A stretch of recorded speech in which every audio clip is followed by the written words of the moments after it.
In the wake of that shooting in Boulder and the shootings in Atlanta last week, there is gun-related legislation here in Iowa and Washington, D.C. that could impact all Iowans. Local 5's John Diaz has more on how some of the people on both sides of the issue are weighing in.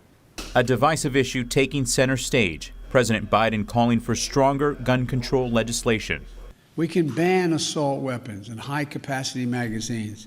While Governor Kim Reynolds striking a different tone. When we're talking about gun violence, we need to take a holistic approach. There's not a single answer. Two people familiar with the topic.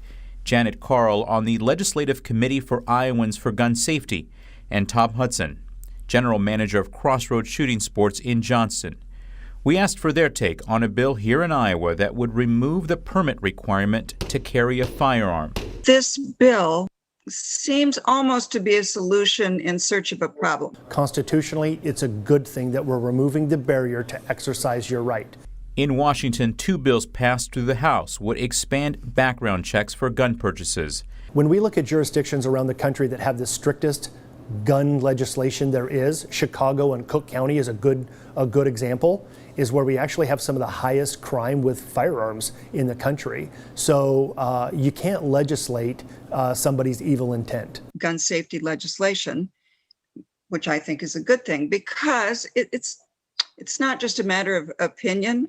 There's data that shows that when gun safety legislation is in place, there are fewer homicides.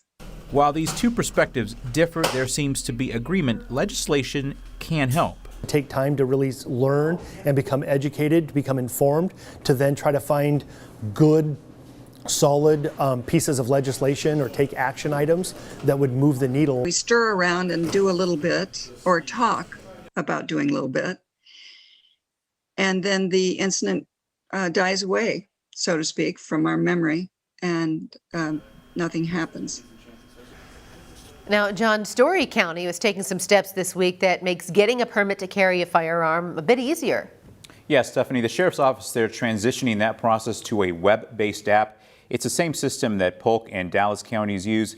They also plan to install a kiosk to help anyone who may not have an internet connection. Keep in mind this only applies to permits to carry, not permits to acquire. Stephanie? John Diaz, thank you so much.